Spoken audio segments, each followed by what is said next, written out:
Let's talk about one of history's great paradoxes. It's the story of how a faith, which was supposed to be the glue holding an entire empire together, ended up shattering into 1,000 different pieces. It's an incredible story, full of emperors, bishops, and the raw power of ideas. So here's the big question we're tackling. How did this movement, which was finally safe from persecution and, backed by the most powerful man on earth, start to tear itself apart from the inside out? To get to the bottom of that, we have to go right back to the beginning of this whole alliance between church and state. All right, let's get into it. Our story kicks off with one of the most important figures in all of Western history, Emperor Constantine the Great. And this guy, he had a huge vision, not just for his own faith, but for the very soul of the Roman Empire. You see, for Constantine, the logic was pretty simple and honestly pretty powerful.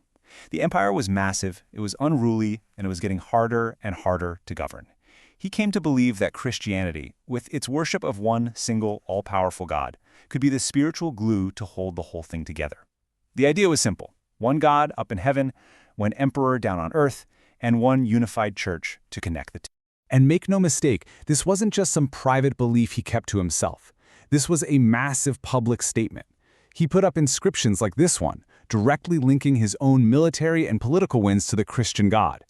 All of a sudden, faith becomes absolutely central to the identity of the emperor and the empire. It was a total 180-degree turn from the days when Christians were being persecuted. And at first, you'd think this was a total success story. The benefits for the church were huge and they were immediate. Persecution just stopped, the government started paying for new churches, the clergy got special privileges like tax exemptions, Sunday even became an official day of rest. It really looked like a perfect partnership. But there was a catch. If everyone is now supposed to belong to this one church, well, they all have to agree on what that one church actually believes. And that catch, that problem? Well, it didn't take long at all to show up. The very first major crack in Constantine's grand vision of unity appeared almost right away. And it was centered on the biggest, most fundamental question of the Christian faith. Who exactly was Jesus Christ? The challenge came from this really popular and charismatic priest down in Alexandria named Arius. His teaching, which we now call Arianism, basically argued that if the Father created the Son, then there must have been a time, logically, when he was not. So from his perspective, the Son was the first and the most perfect of all God's creations, sure, but he was still a creation. He wasn't God in the exact same way the Father was God. So the whole conflict really boiled down to this. On one side, you had the Arian view, which protected the absolute uniqueness of God the Father by making the Son a lesser, created being. On the other side, you had the Orthodox view, pushed by guys like Athanasius, who argued that no, the Son wasn't made, he was eternally begotten from the Father's own being. And this wasn't just some abstract philosophical debate. For them, it struck at the very heart of salvation itself. So this debate gets so heated, so fierce, that it's literally threatening to rip the church, and therefore the empire, apart. And Constantine just could not have that. So in the year 325, he does what an emperor does. He calls a meeting to sort it all out.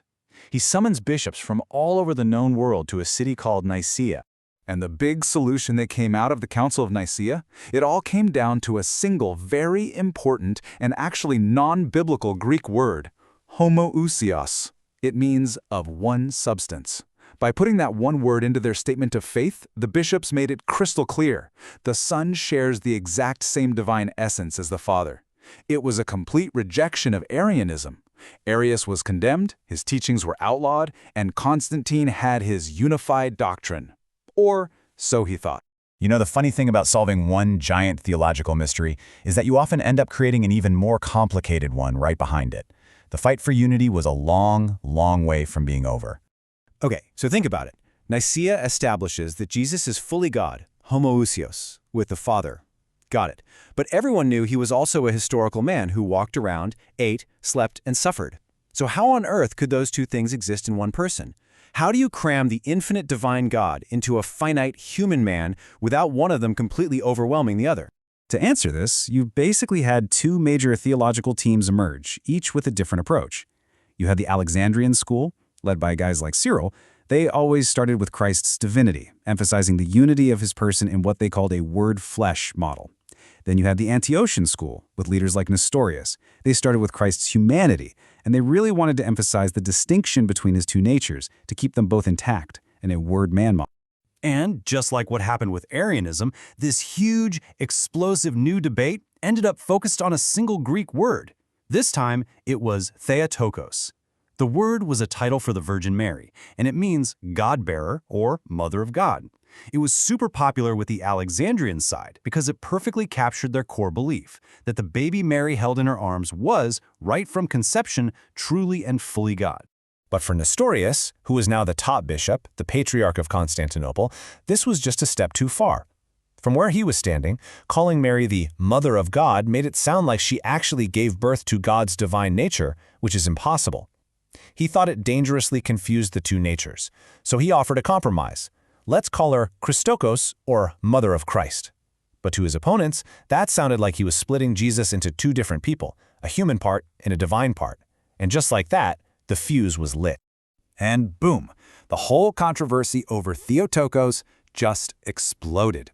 It led to this cascade of chaotic councils, people getting excommunicated, intense political drama, and it would all end in a permanent and honestly, a heartbreaking split in the church. Okay, so let's just quickly walk through how fast this all went down.